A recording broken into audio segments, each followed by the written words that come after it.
नमस्कार. निवेदक विठ्ठल पवार या माझ्या युट्यूब चॅनलमध्ये आपल्या सर्वांचं मी मनापासून स्वागत करत आहे. 14 एप्रिल तारीख अगदी जवळ येते.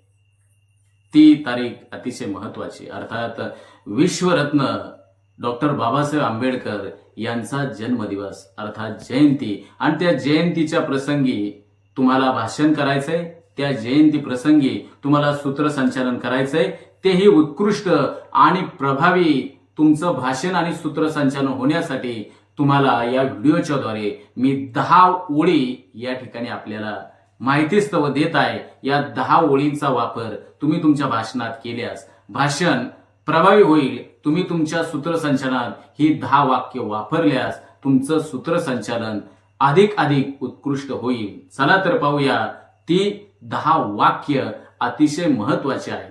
विश्वरत्न डॉक्टर बाबासाहेब आंबेडकर यांच्या जयंती निमित्त भाषणासाठी आणि सूत्रसंचालनासाठी अतिशय महत्वाच्या 10 ओळी प्रथमच निवेदक विठ्ठल पवार या माझ्या युट्यूब चॅनलवरती या प्रसंगी आपल्याला देत आहे.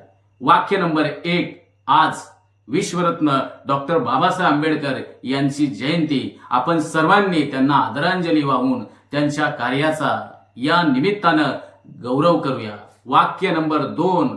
बाबासाहेबांनी दलितांसाठी, सर्वसामान्यांसाठी, शोषितांसाठी, वंचितांसाठी, स्त्रियांसाठी, मागासवर्गीयांसाठी जो लढा दिला आणि त्यांना समान हक्क मिळवून दिले. वाक्य नंबर 3. विश्वरत्न डॉक्टर बाबासाहेब आंबेडकर हे भारतीय राज्यघटनेचे शिल्पकार होते आणि त्यांनी आपल्याला स्वातंत्र्य, समता, बंधुता, न्याय या मूल्यांवर आधारित एक राष्ट्र दिले. वाक्य नंबर 4.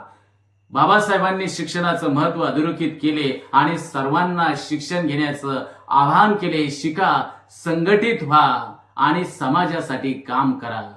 तसेच वाक्य नंबर 5. ते एक महान विचारवंत होते, अर्थशास्त्रज्ञ आणि समाज सुधारक होते. वाक्य नंबर 7. बाबासाहेबांनी आपल्याला सामाजिक न्यायासाठी लढण्याची प्रेरणा दिली. वाक्य नंबर 7. आज आपण सर्वांनी बाबासाहेबांच्या विचारांचा स्वीकार करून एक समतापूर्ण समाज निर्माण करण्याचा प्रयत्न करूया. वाक्य नंबर 8. जात-पात आणि धर्माच्या आधारावर भेदभाव करणं बंद करूया. वाक्य नंबर 9. स्त्रियांना समान हक्क देऊन त्यांना समाजाच्या मुख्य प्रवाहात आणूया.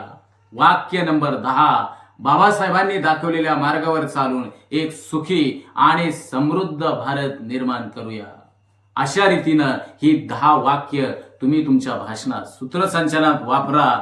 तुमचं भाषण सुंदर होईल, सूत्रसंचालन देखील उठावदार होईल. धन्यवाद.